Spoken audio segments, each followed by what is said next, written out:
তাহলে তালে তাল মিলছে না। তালে তালে যদি না তাল মেলে তাহলে কি হবে একটু বলে যাই, না হলে বলবেন নারায়ণ দাস এলো আর আমাদের কিছু দিয়ে গেল না।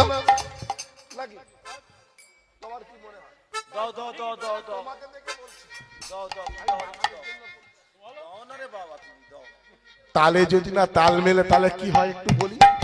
এই আমি নারায়ণ দাস কীর্তন করি, আমার এরা স্টাফ, এদের সঙ্গে যদি না আমার তালে তাল মেলে তাহলে কাট, এরা আমাদের ছেড়ে দেবে, আমাকে তখন অন্য স্টাফের জন্য আবার চারিদিকে খুঁজে বেড়াতে হবে, তাহলে আমার গান বাজনার 12টা বেজে যাবে। বাবারা সংসার করছে মায়েদের সঙ্গে, আহা হাড়ি গুড়ি থাকলে একটু ঠোকাঠুকি তো হবেই হবে। যদি না বাবার সঙ্গে মায়ের তালে তাল মেলে তাহলে কি করবে, একজন ওপর তলায় থাকবে আর একজন নিচের তলায় থাকবে, কারোর সঙ্গে কারোর কথাবার্তা বন্ধ, সংসারে অশান্তি।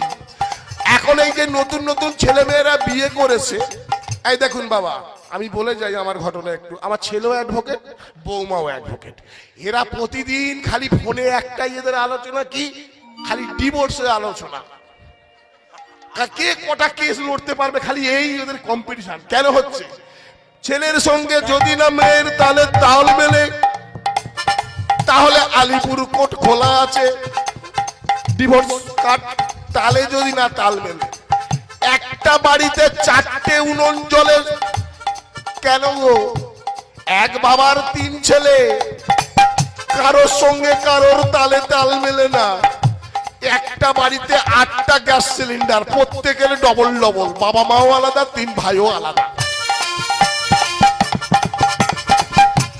বাবার সঙ্গে যদি না ছেলের তালে তাল মেলে বাবা বলে দেবে আমার অ্যাকাউন্টে যা আছে আমি তোমায় দেবো না,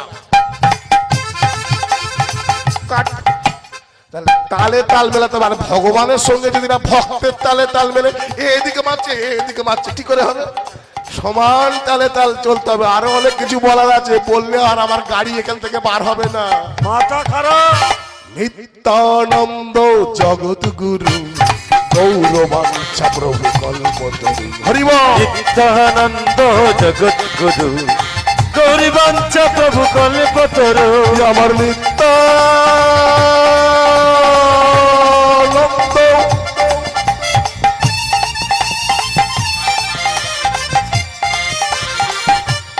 ওগো জগতের গুরু,